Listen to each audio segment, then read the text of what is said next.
Kumusta po kayo mga kaibigan? Sana ay nasa mabuting kalagayan kayo. At nagpapasalamat tayo dahil nakabisita kayo sa channel ko. Sa tutorial na ito, matutuhan natin ang basic na paggamit ng ating multi-tester or multimeter. Gagamitin natin ang Sanwa 360 TRF bilang preference natin. Kung meron kayong multi-tester, no, mga kaibigan, mga brother na mga model na yan or brand, o anong mga brand pa yan, na hindi kasing brand nito, wag lang kayong mag-alala dahil pareho lang yung functions niya, no? So, bakit siya tinatawag na multi-tester or multimeter? Ano ba ang sasagi sa isip nyo kapag makarinig kayo ng salitang multi? So, kung nasa isip nyo na kung makarinig kayo ng salitang multi ay marami, nangangahulugang marami, tama po kayo mga kaibigan. Dahil ang multi-tester na ito ay napakaraming functions. So, ano bang mga functions niya? Pwede siyang makasukat ng DC voltage dito. Pwede rin siyang makasukat sa AC voltage. Pwede rin siyang makasukat sa current. Pwede rin siyang makasukat sa resistance. Kaya tinatawag siya na multi-tester. At yan ang ituturo ko sa inyo sa video ito kung paano natin susukatin ang mga iyan. Pero bago ko ituturo yan mga kaibigan, kailangan muna nating i-familiar ang mga parte nito, no? Mga kaibigan, unahin natin tong pointer. So, anong tawag niyang gumagalaw? Yan ay, nasabi ko na, yan ay pointer. So, itong rainbow na may mga guhit-guhit tapos may mga numbers dyan. Anong tawag niyan? So, ito. So, yan, ang tawag natin dyan ay scale. Okay?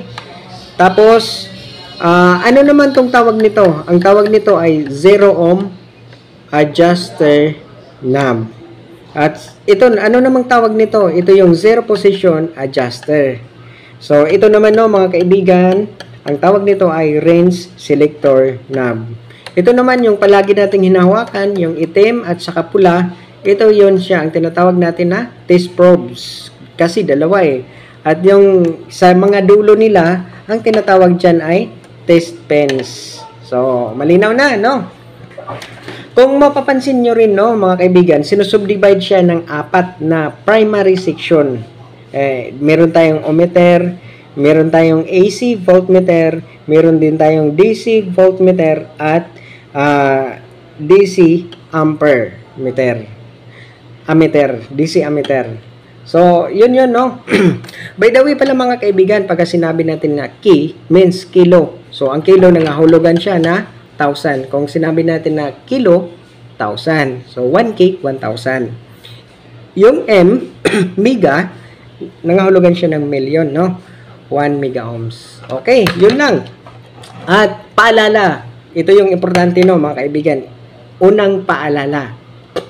Bago gamitin ang multi-tester, siguraduhin na ang pointer ay nakaposition sa infinity position. Saan ba dyan ang infinity position? Ito.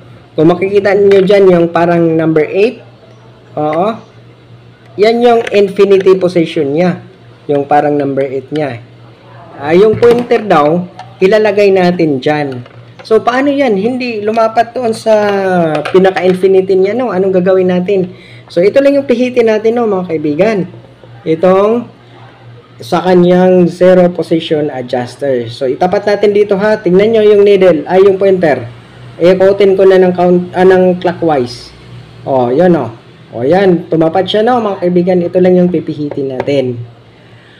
At ganun din sa pangalawang paalala, no, bago magsukat ng resistance gamit ang ohmmeter, kahit anong range dyan na gagamitin natin, palaging i-short itong dalawang test probes natin. Itong black and red. I-short natin yan, yung test pin natin. Kailangan na dito siya sa 0 ohm. Yan. I-calibrate natin dyan sa 0 ohm. Paano yan? Hindi umabot. Merong mga ganyan mga kaibigan na hindi umabot. Lubat na yan eh. Kasi itong itong sa ohmmeter na to, operated to siya ng battery. Kung wala tong battery, itong tester, hindi talaga to gagana. So, kung okay naman yung battery, no, ito na yung gagamitin natin.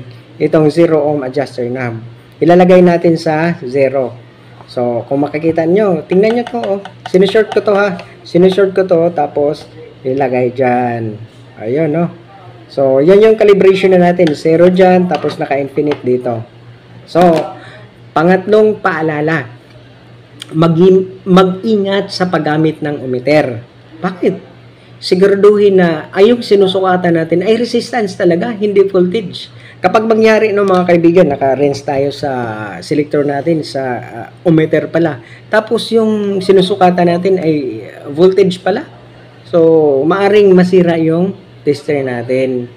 So, okay lang kung bibigay yung fuse, magpapalit ka lang ng fuse. Pero kung ang masaklap dyan, kung dadaan doon sa fuse yung current, tapos pupunta dito, meron ngang pagkakataon dyan, sunog talaga yung yung copper dyan, eh. Kasi nakapasok yung mataas na voltahe. So, ang apat na paalala, no, mga kaibigan, bago magsukat ng voltage, i-identify muna kung AC ba siya o DC. So, alam mo na yung pagkakaiba ng AC, alternating current, or direct current. So, ang example ng alternating current, yung nasa wall outlet natin na mga saksakan. Yun sila. So, kung magsukat ka nun, huwag ka dito sa DC kasi sila ay AC. At ganoon din rin yung transformer na hindi pa na-convert into DC. AC pa yan sila. Ano naman yung sa DC? Examples, mga batteries, power supply ng laptop ninyo, power supply sa cellphone, ayan, battery charger, yan, batteries, ganyan. Yun yung sa mga DC na. So, panglima na paalala, no? Bago magsukat ng voltage, paniguraduhin na sa tamang range na voltage ang positioning sa range natin. Na hindi dapat doon sa mababa. Halimbawa, alam na natin na 220 yung sinusukatan natin. Sinusukatan natin kung nandyan ba ang 220. Tapos nakalagay ka pala sa 50. So, ano mo? Diyan ka talaga sa taas. Always sa taas, no? Diyan ka, alam mo 220. So, diyan ka sa 250 talaga na range. Tanong, paano kung di ko alam ang sinusukatan ko? So, kung hindi mo alam yung sinusukatan mo, always nasa ka mga kaibigan, sa taas na posisyon. Kung hindi mo alam, nag-anticipate ka, baka 220 yan. O sige, dito ka sa 250. O kung mataas pa, dyan ka sa 750, no? So, hindi ka bababa. So, kung yung deflection ng tester, kung mababa lang, hanggang dito lang, no? So, pwede mong babaan yung range niyan. So, ito lang yun, no, mga kaibigan, yung basic na tutorial kung paano natin gagamitin ang multitester. Okay, sa susunod, kaabang-abang din, ito yung ituturo naman natin ang pagbabasa ng scale ng voltage, current, at resistance values. Okay, dito na tayo mga kaibigan sa tamang pagbabasa ng scale. Unahin natin ang measuring scale, resistance.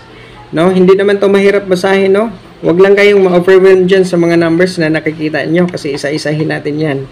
By the way, ito pala ang resistance scale niya sa pinaka-taas sa ating meter panel. At gumawa na rin ako, no, mga kaibigan, ng drawing din. Pasensya kayo sa drawing ko. Corresponding lang siya or pareho lang siya sa actual dito. Pero dinodrawing ko lang para ma-illustrate natin ng tama. So, kung mapapansin natin, ang mga number sa pagkasunod-sunod ay pataas, galing sa taas, pababa. Kasi dito yung pointer, di ba, no? Mga kaibigan, dito yung pointer. So, ang pagkasunod-sunod sa kanyang numbers, galing dito sa taas, papunta sa baba. Halimbawa, 2K hanggang sa 0. Kung ang pagbabasihan natin sa pagbabasa ay left to right. Pero ang basihan natin sa pagbabasa ay right to left.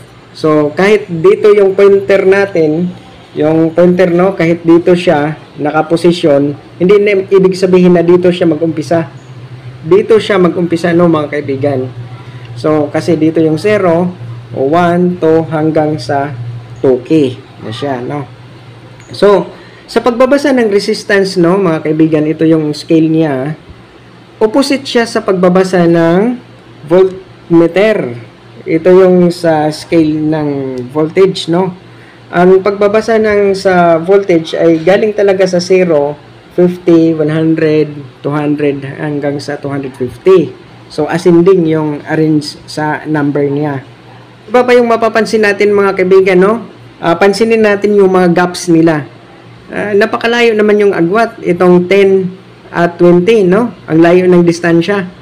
Habang ang itong 20 at 30, malapit lang yung distansya. Baka nagkamali lang ako sa drawing. Hindi naman siguro, no? Kasi sa actual, ganun din eh. 10, 20, yon siya. At 20 to 30. Yon.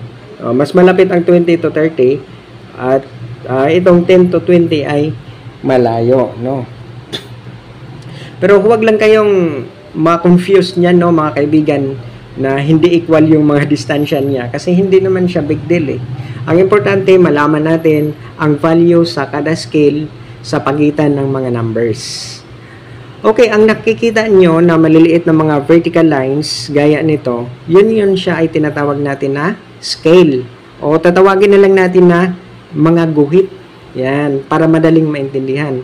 Kagaya nung bibili ka sa palengke, so ilang guhit yung sayo? Okay, guhit na lang natin yung pag-usapan. Ang kada guhit ay may mga value na nakabase sa malapit nila na number. So para maintindihan, isa-isahin natin, no, mga kaibigan. Mag-umpisa tayo dito sa 0 to 1. Okay, ang 0 to 1, hinati siya sa 5. 5 guhit. 1, 2, 3, 4, 5. Okay, 5 guhit. So, nakabuo siya ng 1. So, ilan ba sa kada guhit?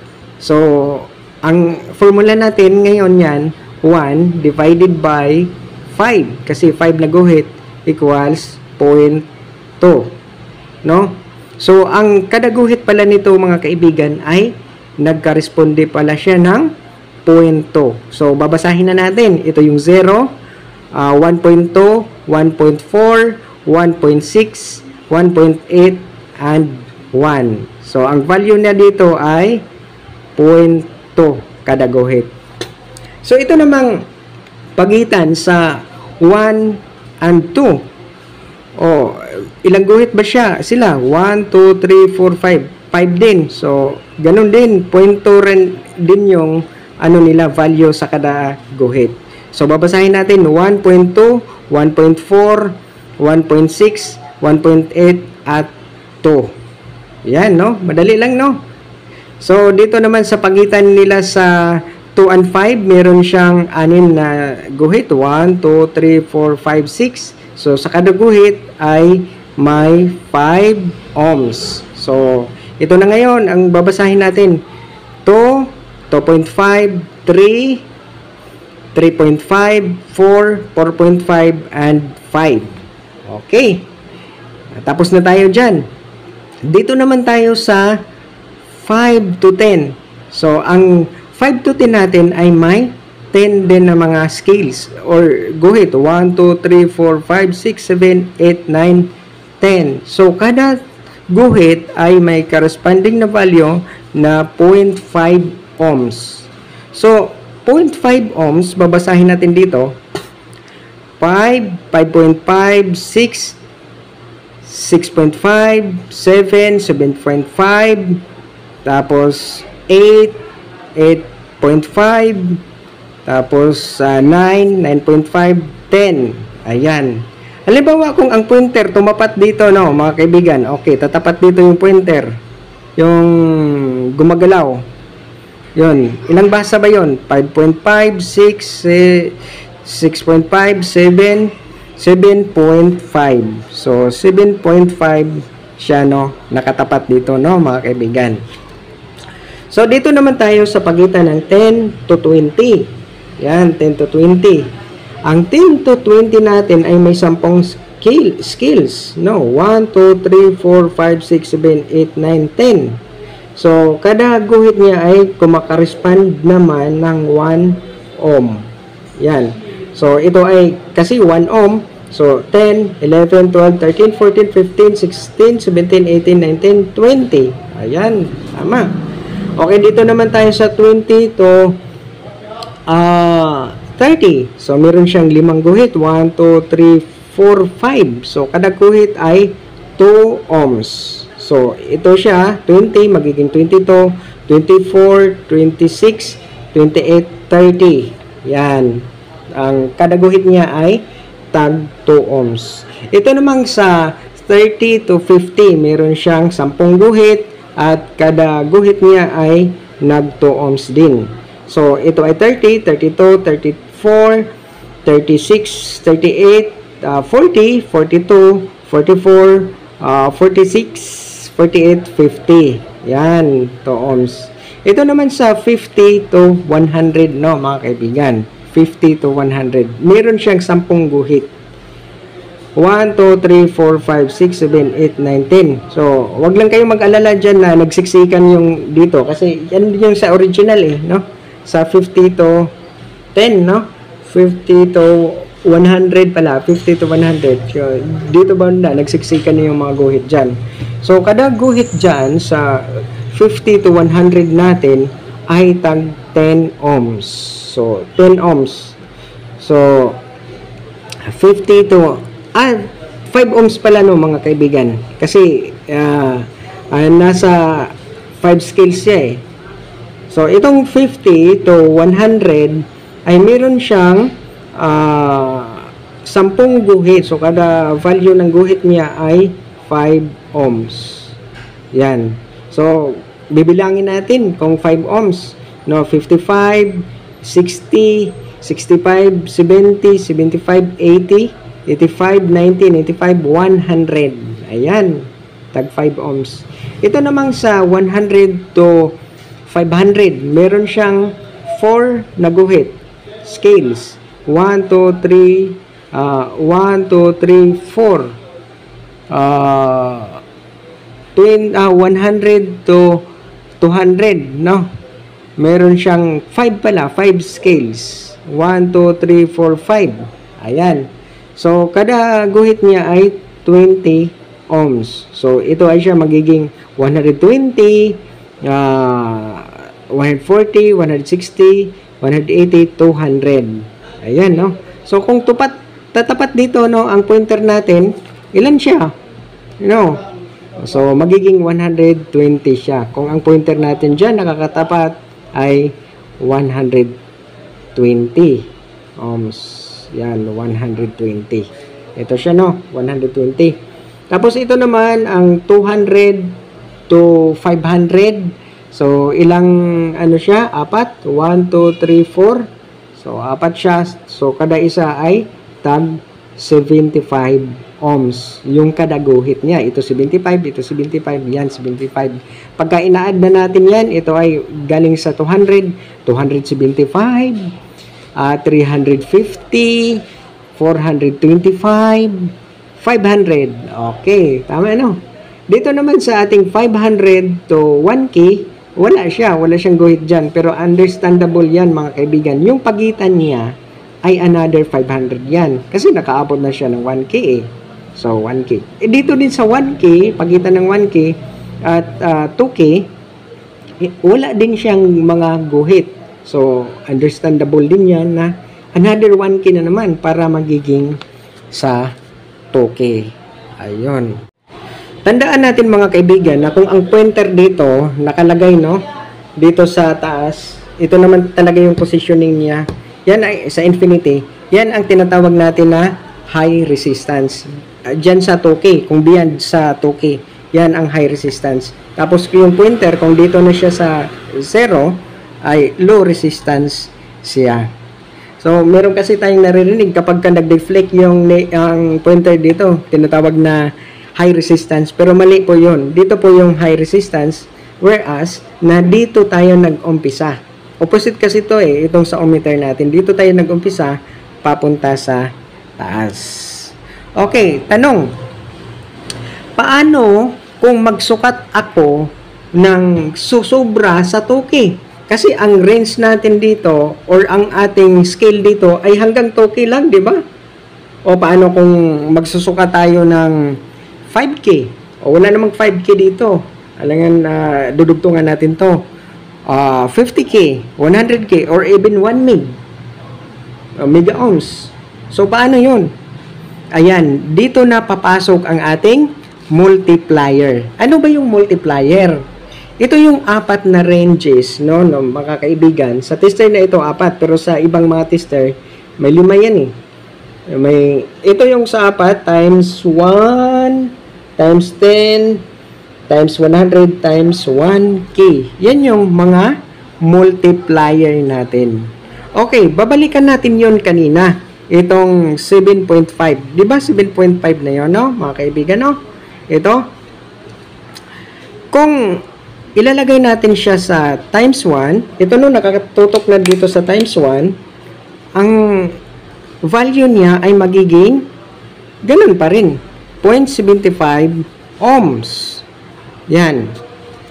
Halimbawa naman, kung ilalagay natin dito siya sa times 10. So, anong resulta na niya kung ilalagay natin siya sa times 10? So, magiging 75 ohms. Okay. So, halimbawa naman, kung ilalagay natin siya sa kasunod, yung times 100. Oh, yan naman ay magiging 750 ohms. Okay, kumusta naman kung ilalagay natin siya sa sa 1K, tapos dyan pa rin yung needle, nakatutok pa rin sa 7.5.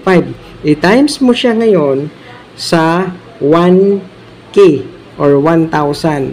So, ang magiging resulta niya na value ay 7,500 or 7.5 kilo ohms. Yan yun, mga kaibigan. Ito yung ano natin. So, dito rin kanina, no, napagkasunduan na natin na ito ay 120. So, kung ito, 120, no, nakalagay yung range natin dito sa times 1, ganun pa rin yung proseso, no, mga kaibigan. Times 1, 120 pa rin siya. Yan. Halimbawa, kung nakalagay siya sa times 10, so, yan siya ay magiging 1,200 or 1.2 kilo ohms. Yan. So, halimbawa naman, kung nakalagay siya sa sunod, dito ay 100, no? Dito na resistance sa range natin, sa multiplier.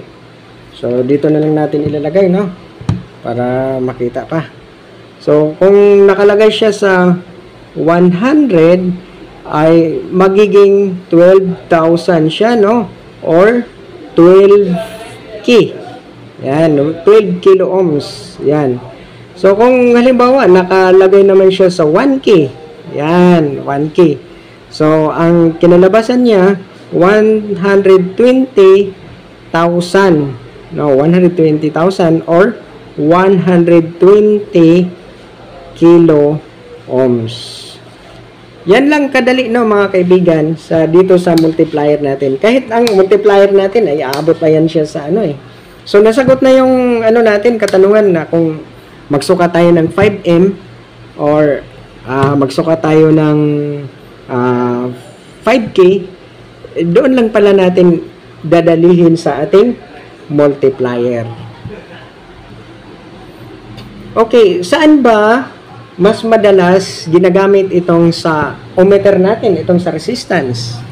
Yan siya, mga kaibigan, madalas yan siya ginagamit ng mga technician, no? Ilalagyan lang muna natin dito. Yan. Madalas yan siya ginagamit sa mga technician sa pag-trace sa mga wire kung may putol ba. So, kahit naka-dyan sa ano, naka times 1 siya, titistiran nila yung ano, yung wire kung may putol ba. Kung walang putol, ganyan ang mangyayari sa tester natin. Gaganyan siya, no? So, yun yung sa walang putol. Yan. Pero kung may putol naman, no, ito yung sa walang putol, no? Yan. Dito talaga sa zero resistance talaga, no? So, kung may putol na naman, ano ang mangyari? Yan. So, malalaman ng mga technician, oy, putol pala. Kasi walang ano, hindi nakakuha ng reading. Dito talaga siya sa higher resistance. So, yan yung mangyayari pagtitester kayo ng wire na putol. Okay, subukan natin yung isa lang na resistor, no, mga kaibigan, no. Ang resistor na to ay di pa natin alam kung ano yung value niya. Pero gusto nating testiran. Ito. Yan, dulo. Hindi lang natin hawakan itong sa dulo niya, no, kasi meron din tayong continuity. So, ganyanin lang natin, no. So, tumama siya. Ay, by the way pala, no, mga kaibigan, i-calibrate pala natin kung nasa calibration ba yun ang ating tester. So, nakalagay siya dyan, no. Okay, okay naman. Naka-calibrate naman. So, titestiran na natin yung resistor natin. O, yun. So, dyan siya sa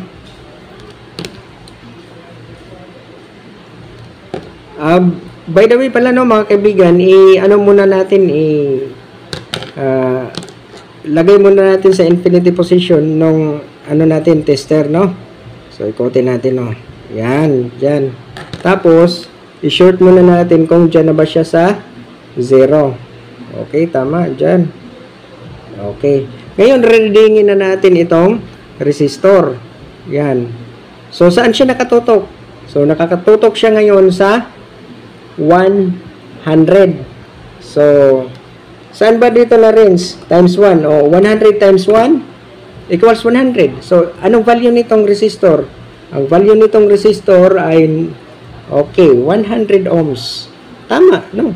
Itong tester natin, nagsasabi talaga ng totoo.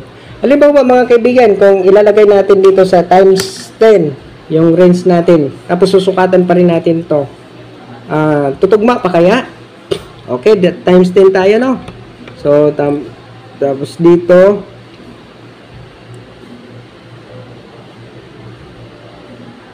i-short muna natin, no, mga kaibigan. So, lumagpas siya, no? Lumagpas yan. Yung tamang calibration yan. Tapos, testiran na natin, no? Testiran na natin.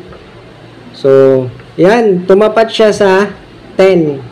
So, 10, dyan 10, sa ating multiplier na times 10 is equals na 100. Okay, maliban pa doon sa resistor na tinitestingan din sa ating ohmmeter, no, mga kaibigan, meron ding ibang parts gaya ng mga speaker na pwede rin niyang i-test kung okay pa ba. Gaya nitong speaker natin, no, na nakuha. So, testiran natin to. Ito yung terminal niya. Naka times 1 tayo dyan. Ayun, naririnig nyo na meron tayong naririnig na scratch, no, mga kaibigan. Kasi itong dalawang test pen na to, mga kaibigan, galing sa tester natin sa times 1, meron to siyang volts, meron to siyang supply voltahe, kaya tumutunog yan. Testingan natin, no, kung meron ba siyang volts o wala. Dito tayo sa tingnan natin sa ating digital tester, no. So, bali, ito yung dulo ng ating analog tester. Ito. Naka times 1 siya. Meron siyang supply. No, ito yung positive niya. Yan. Ito yung negative. So, yan, no, mga kaibigan, no. Tingnan nyo dito. Pagka ilapat ko dito, no. So, meron siyang 3 volts. So, ibig sabihin yung battery dito sa multi-tester na analog natin, pinapalabas niya dito sa kanyang test pen. So, maliban dito sa speaker, meron din tayong pwedeng testingan dyan sa ating ohmmeter. Pwede rin sa kapasitor. Ito ay kapasitor to siya ng fan. Nasa 3.5 microfarad. So, pwede tayo dyan sa 1K, no, mga kaibigan, no? Sa 1K. So, tingnan natin, no? Pagka mag-test tayo ng kapasitor, di-deflect siya, tapos babalik. Pero kung ang kapasitor, kung mag-deflect itong pointer natin tapos hindi na babalik, yun siya ay sira. So, paalala lang pala, no, mga kaibigan, bago tayo mag-test ng kapasitor, panigaruduhin natin na yan ay naka-drain talaga. So, titingnan na natin, no? Yan. Okay. So, okay tong kapasitor na to. Ito, meron din kapasitor na drain na rin to, mga kaibigan. Galing to siya sa ating microwave oven. So, testingan din natin, no? Yan, kita mo, nag-deflect siya, no? Naka-drain na rin to. Okay, tapos marami pang mga device sana, no, mga kaibigan, na pwedeng matest sa ating ohmmeter. Gaya ng mga transistor, mga rectifier diode na yan, iba pang mga diodes. Sa iba na lang yun na tutorial. Okay, sa susunod naman itong tuturuan naman ko kayo kung paano i-reading natin tong ating voltmeter. Okay mga kaibigan, dito na naman tayo sa ating voltmeter. Kung matatandaan, meron tayong dalawang voltmeter dyan sa DC at saka AC. So, sa DC man yan or AC man yan, ito yung voltage scale niya. Ito, kung makikita, hindi na yan ha. Tapos na yan natin. Ito yon 0, 50, 100, 150, 200, 250. Tapos meron din 0, 10, 20, 30, 40, 50, 0, 2, 4, 6, 8, 10. So, yan yun sila mga kaibigan. So, kung dito sa ranges natin, no, meron tayong pagpipilian dito, 10, 50, 250, 750. So, kung napili natin ang 10, no, dyan mga kaibigan, ito yung titingnan natin. 10. Ito yung titingnan natin. Hindi na tayo titingin dyan. Ito yung titingnan natin. So, ang 10, 0 to 10.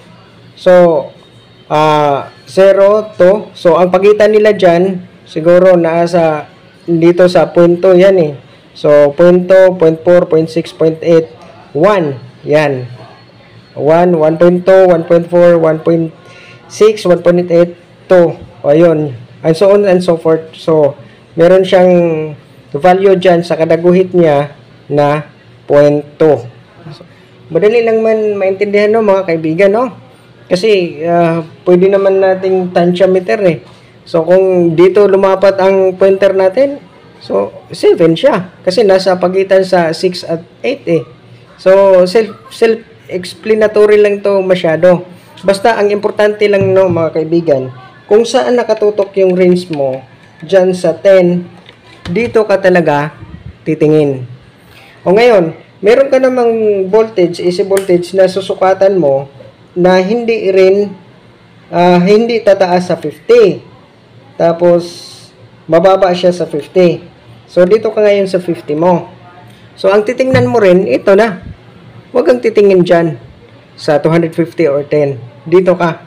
So, ang reading niyan, galing dito, 0, 10, 20, 30, 40, 50. Yun yun. So, kung dito, tatama yung pointer natin, kasi ito yung binabasihan natin, itong 50, yun, yan, no, mga kaibigan. So, nasa kalagitnaan ng 30 at saka 40, so, 35 na yan siya pagka dyan. Madali lang siya matansya, no, mga kaibigan. Ang reading natin galing sa left to right. Kung meron naman tayong susukatan na hindi tataas sa 250, halimbawa yung sa wall outlet natin, 220 lang yan. So, dito tayo titingin. Dito naman tayo titingin sa 250. Hindi na tayo titingin dito sa 50 or 10, no? So, ang magiging batayan na rin natin, ito na. So, dyan tayo. 0, 50, 100, 150, 200, tapos 250. Yan yan. Tapos, no, actual natin, no, mga kaibigan, naka-rinse na tayo dyan sa 250, no, AC. So, meron tayong, ano ngayon, titistiran, ito yung wall outlet natin, yung extension. So, safety to siya, no, mga kaibigan, kasi alam natin na around 220 yan siya. So, nilalagay natin siya sa 250 na rinse natin. So, huwag na yung lalagay dito sa 50. Kasi, yung pointer natin, gaganyan yan. Baka masira pa. Ngayon, susubukan natin. Ayun, no? Ayan. So, saan siya nakatutok, no, mga kaibigan? Saan siya nakatutok dyan?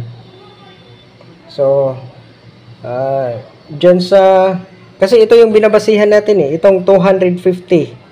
So, nasa ano siya, bandang 225. Nasa kalagitnaan siya ng 250 at 200. So, nasa 225 siya. Okay naman yun na supply dito. So, ganun lang yan mga kaibigan, no? Madali lang yan siyang i-reading.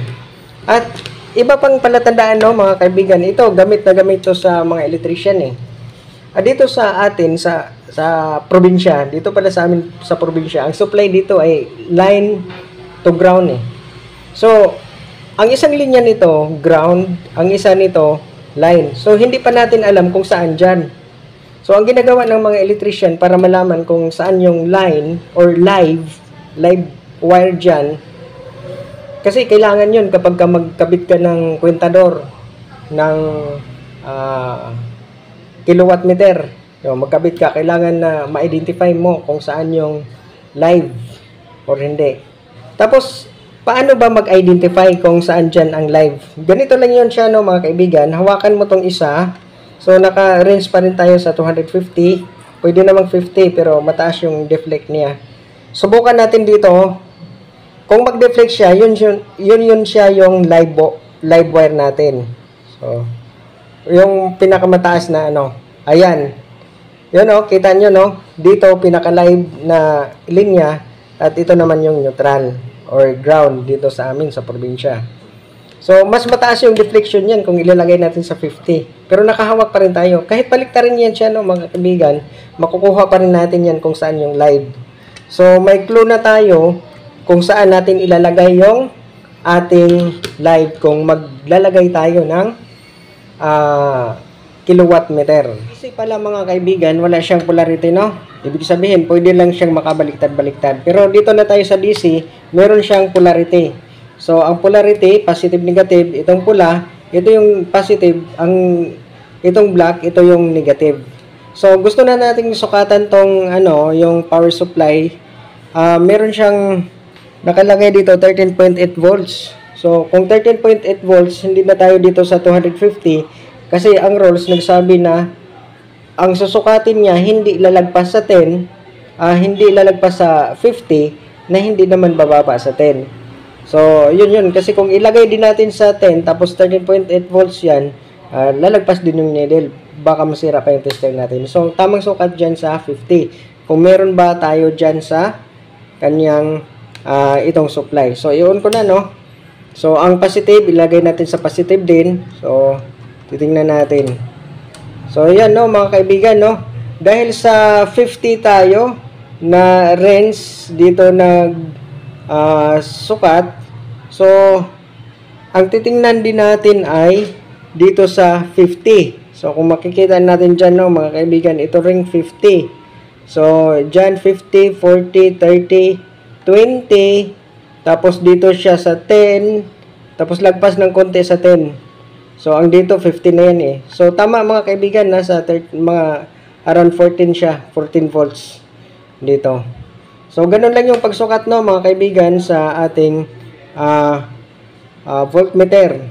Na kung saan siya nakatutok sa 50, dito tayo magre-reading din sa 50. Pareha lang din sa ating AC voltmeter. Okay, tapos na tayo dito, no? At ito ring, sa iba, so, may power supply din dito, no, mga kaibigan. Ito rin, 12 volts din to siya, no. So, pareha lang din. So, kadalasan, ang positive dito, mga kaibigan, nasa loob. So, ganyan lang din pag lagay natin, no. Tapos, itong negative, dito sa body. So, nakasukat din tayo dyan. So, charger kasi siya. So, saan siya tumutok, no, mga kaibigan? Sa 50 tayo, naka-range sa 50, tapos tumutok siya dyan sa kung dyan tayo sa 50, no, so hawakan ko lang muna. So kung sa 50 tayo, dito sa 50, 40, 30, 20, mga around mga 19 volts.